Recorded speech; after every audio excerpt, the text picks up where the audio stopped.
Hello everybody and welcome to the second episode of House of Loki Presents. Firstly, everyone here at House of Loki wants to wish you the most marvellous and wonderful 2023. Happy New Year from all of us.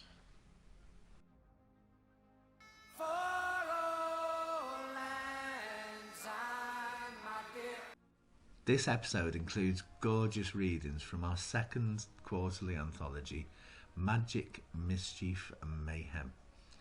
Those three words are our motto at House of Loki. Everything we do has elements of those three things. But it's also the name of this gorgeous book. Now take a look at that cover there. The artwork is by the brilliant Green Spike, whose website will appear below me right now. And every page of the book is just stunning and fun and magical. But first, let's change the scenery a little bit and get right in the mood for some magical fantasy stories.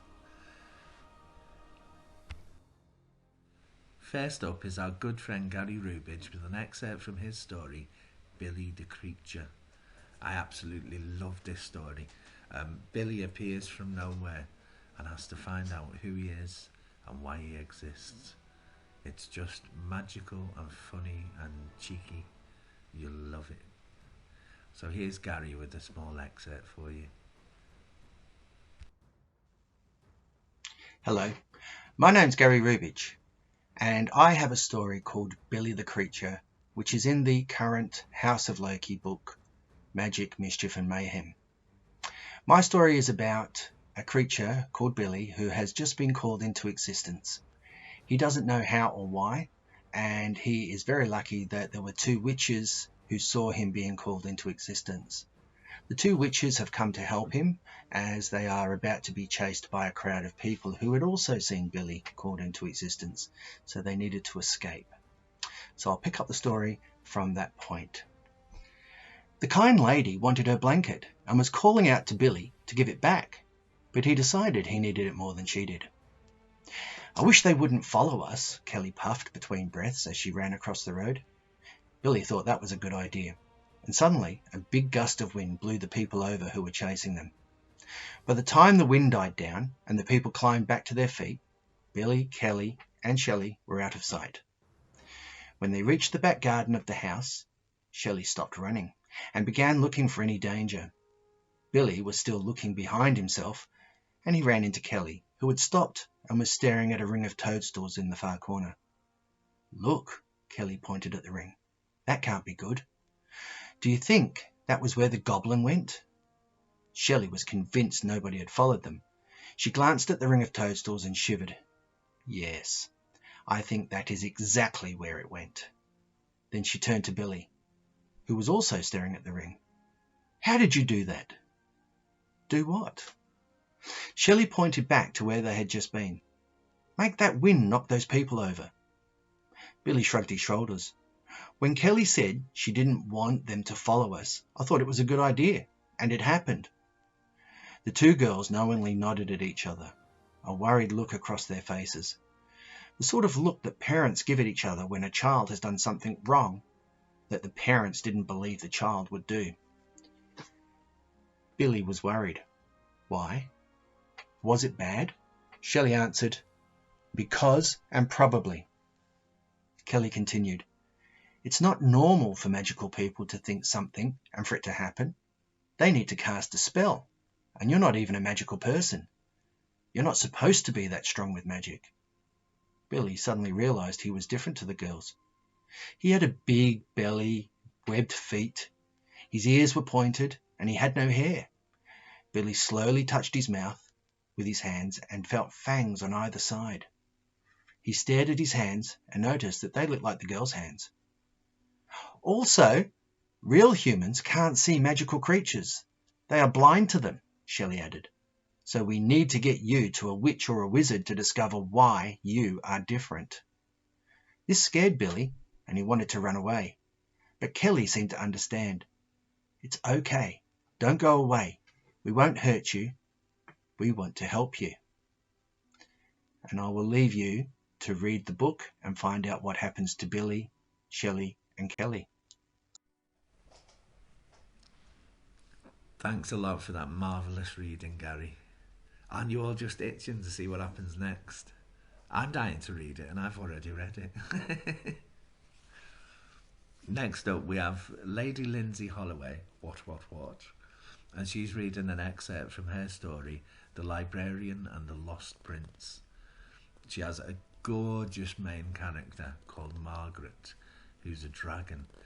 All dragons hoard things, but this dragon hoards something that's particularly special to us. She also tries a hand at poetry, but you can judge for yourself how good she is at that. Ooh. Here's Lady Lindsay Holloway with The Librarian and the Lost Prince. Hello all, my name's Lady Lindsay Holloway, and this is my very first children's story that I've ever written. I tend to write horror stories or fantasy stories for adults, but I thought I'd dip into that magical little world that lives in the back of my brain to bring you something for children. My story, The Librarian and the Lost Prince, centres around a dragon by the name of Margaret. She's not your typical dragon. She does hoard things, as all dragons do, but unlike most, she prefers books over things like treasure or gold. So, let me introduce you to her. Thud!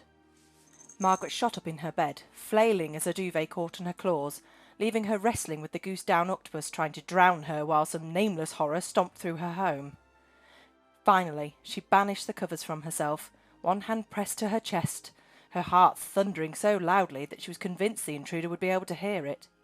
She clamped her jaws together tightly, eyes closed, concentrating on slowing her breathing while her pulse pounded in her ears. Once calm, she swung her legs from the bed, her foot knocking against something hard on her rug.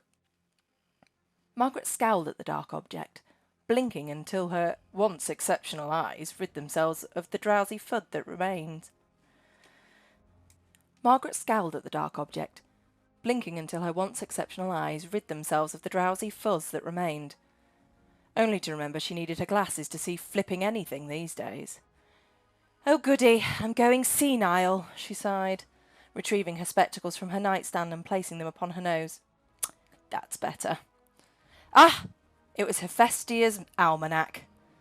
Margaret had taken the colossal spell book to bed with her. She must have fallen asleep with it and, rolling over, knocked the book onto the floor. So it was the book that had roused her, not some nightmarish beast with 1,000 tentacles looking to steal her soul. However, the duvet seemed willing to fill that nightmare for a moment. Chuckling at her paranoia, Margaret retrieved the book and dusted down the cover with a gentle hand. Clink, thud, hiss! Margaret hiccuped, a plume of smoke rising from each nostril, her eyes fixed on her bedroom's dark and gloomy entrance. Every wall of Margaret's cave home was lined with bookshelves, filled from top to bottom with her hoard, and atop the shelves, and stacked neatly upon the floor beside the shelves. In truth, Margaret was running out of room, but she had plans to extend deeper into the mountain to accommodate her treasures. The problem with having so many bookshelves and no space for her books was that she was seeing figures where she knew there weren't any. But what had made that noise? Margaret swallowed, wincing at the lump that formed in her throat. Then, with the almanac clutched to her chest, she grabbed the pot of cold troll tea on the side table, ready to use it as a weapon if she needed to. Margaret crept silently as she could, sticking to the rug she'd acquired to take away a little of the chill from the stone floors. She snaked her head around the entrance to her bedroom, peering down the corridor into the darkness. Curse her terrible eyesight! Years ago she'd have seen everything as clear as day. Now, even with her spectacles, she couldn't see a flipping thing. "I know it's here! I know it is! The oracle said the book was here!" a voice hissed, each syllable bouncing off the walls. There was an intruder. Margaret scowled, her fear replaced with annoyance at the audacity. How dare someone come into her home and rifle through her things without her permission? Hephaestus stashed under her arm, wings furled against her back. Margaret pulled herself to her full height and puffed out her chest, slamming her huge tail against the floor with a dull thud that caused the entire cave to shudder. Several books fell from their places, and Margaret silently cursed, her pleasure at the fearful squeal further down the corridor replaced with more annoyance at having caused a mess. Fo, fee, fo, fi, fee, hum! I smell the sweat of a smelly human! Was that the best you could come up with? She sighed, rolling her eyes at herself. Come out, or I'll squash you like an orange. It's your last chance, you horrible... Smorange? Slorange? Oh, for goodness sake, Margaret! Centuries of reading poetry and you chose orange? Oi, little thief! Get out here or I will smash you for trespassing, she snapped, stepping into her study, hands on her hips as she scowled into the shadows, seeking the intruder. Something moved to her right, and Margaret screeched, launching the remnants of troll tea at the little human trying to sneak past her behind a stack of books.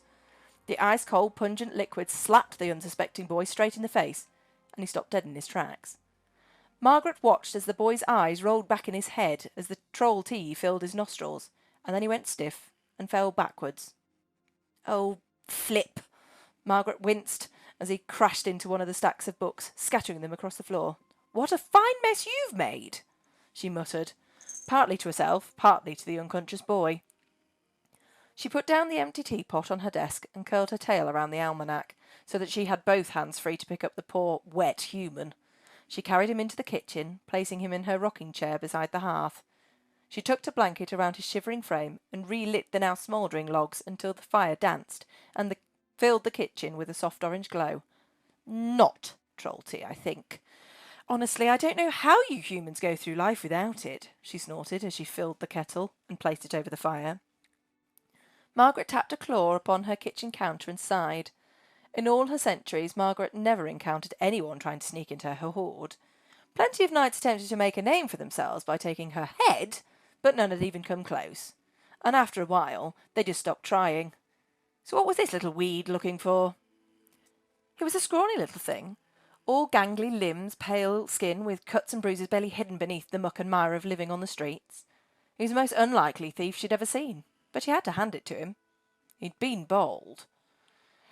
He might have got what he'd wanted had he not knocked over the potion book, complete with sample potions for reference and example. Margaret leaned over the boy and poked him with a claw. What were you looking for, little one? She asked. His eyes shot open and he went white as a sheet, his reflection looking back at him in Margaret's glasses, which she could see in his eyes. Wah! He screamed. Wah! Margaret shrieked. Leave me alone, foul dragon! I'll carve out your heart, he cried. Foul? Charming! And good luck.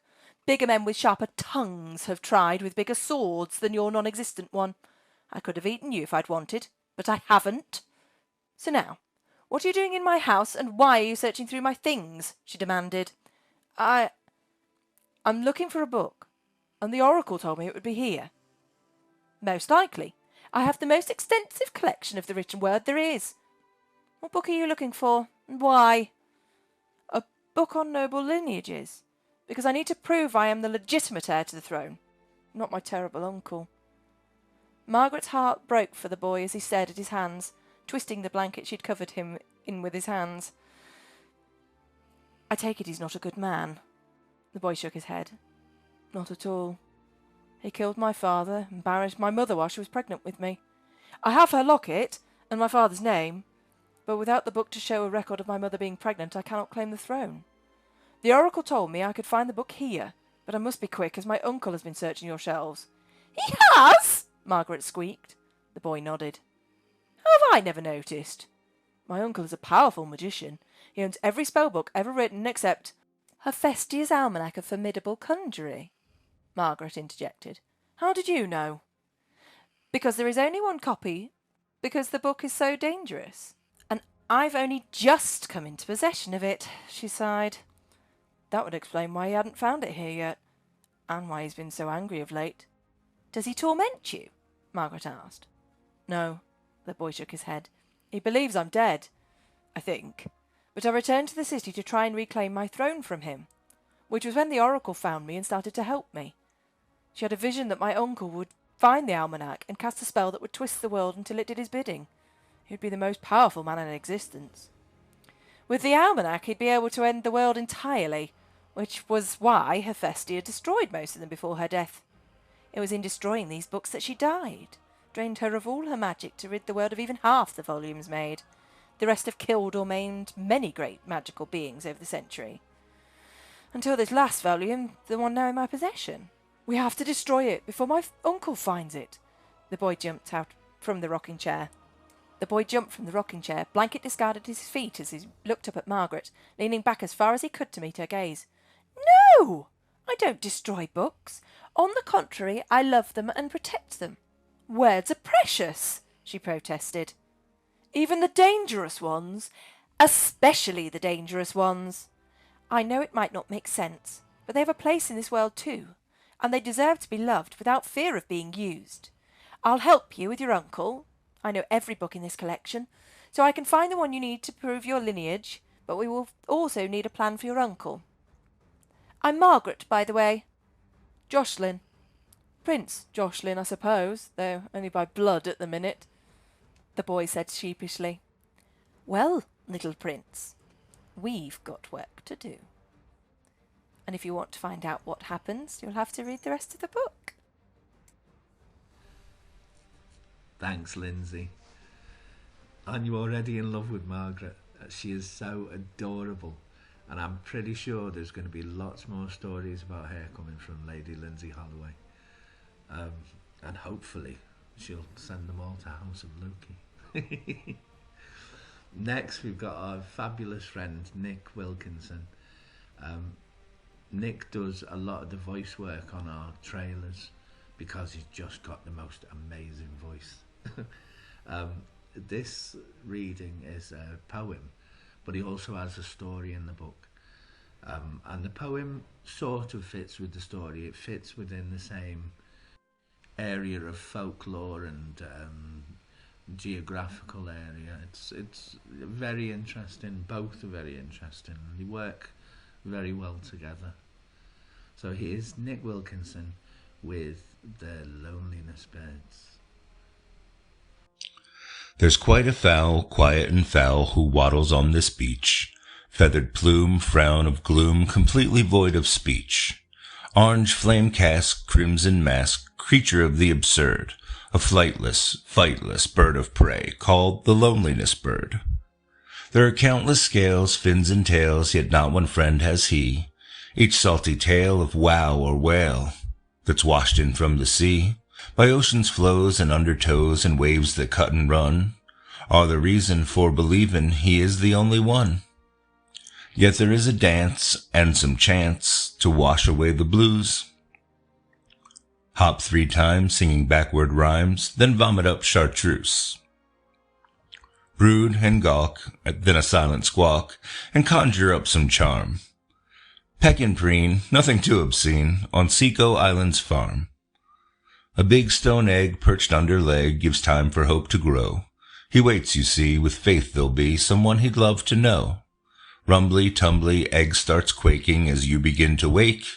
A freaky deaky, odd type sound, the shell begins to break. A new laid clutch, a softer touch, brings new life to the world. Yes, some stress, and a bigger mess than when the daft bird hurled. To sing under wing till a time they think that they are grown. Then off they will flee, and he will be again left all alone.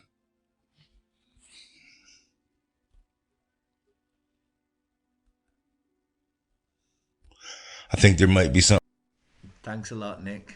Can't wait to see what else we do together this year. Our friend Luke Emery wanted to be part of this video, but he's insanely busy because he's just got a new baby in the house. Ooh. So I'm going to read a small excerpt from his story, Honest Gwen. It's a lovely story, but I also think we're going to hear more from Honest Gwen. She's born in a very difficult world, and she's had a very difficult life, but she's kind and sweet and honest, and that seems to work out for her, and she meets amazing friends along the way. We're joining this story where Gwen, who's starving hungry, has managed to get hold of a giant, scrumptious looking egg. Now she just has to cook it. So here it is, Honest Gwen by L.T. Emery.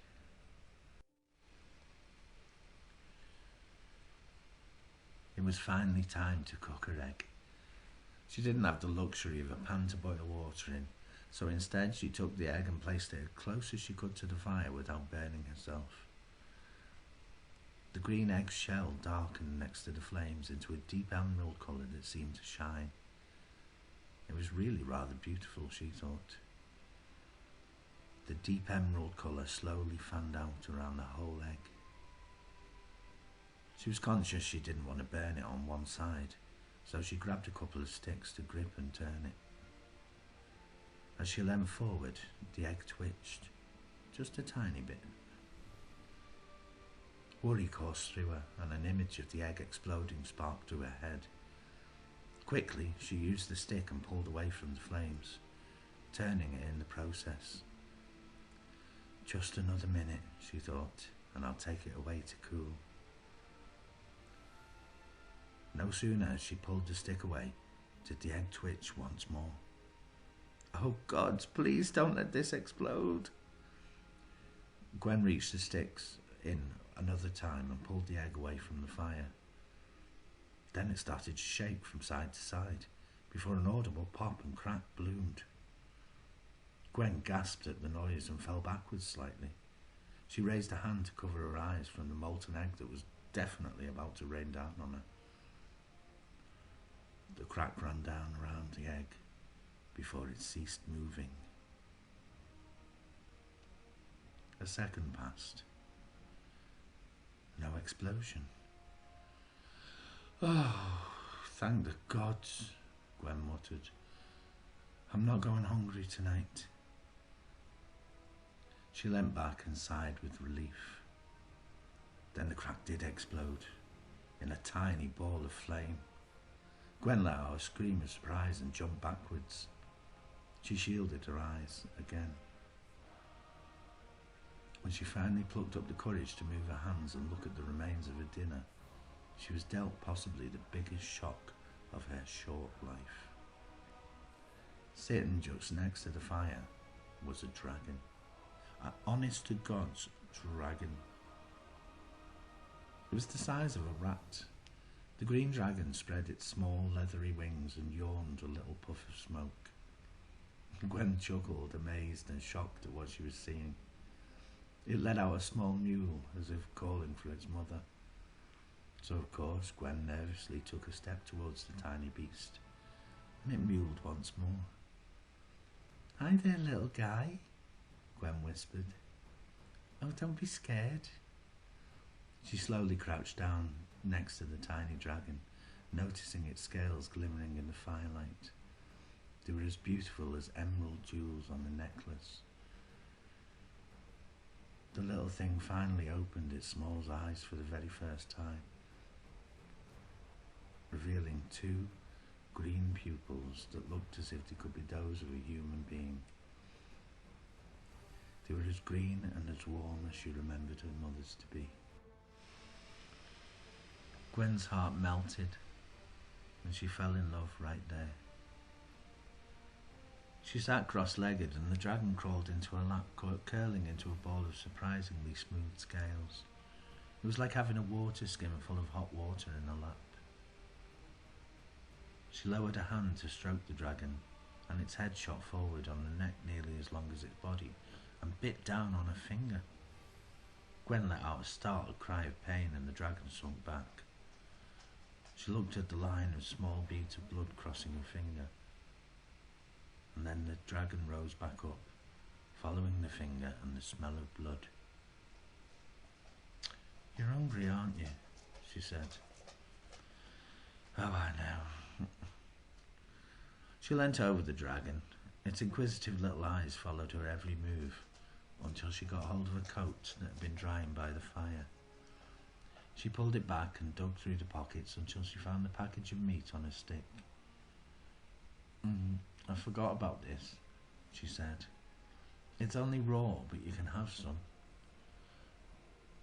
She waved a stick towards the dragon and it coughed out a stream of fire, coating the meat and cooking it instantly.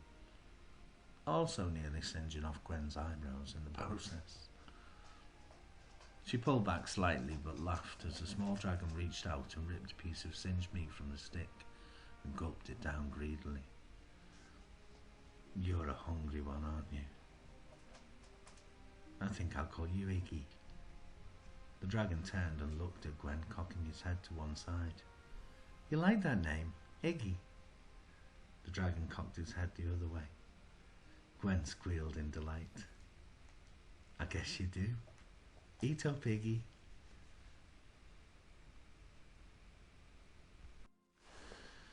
I hope we hear much more from Gwen and Iggy in the future. I chose that piece of the story because it sums up Gwen's character very well. Whether she's hungry or tired or scared, she'll look for somebody who's more scared and more hungry and more tired, and she'll do everything that she can to help them. And now she's got Iggy on her side. Who knows what she'll get up to. And that, I'm afraid, is all of your story excerpts for this episode. I hope you've enjoyed them, and I hope you're itching to read lots more, which you can in Magic, Mischief and Mayhem.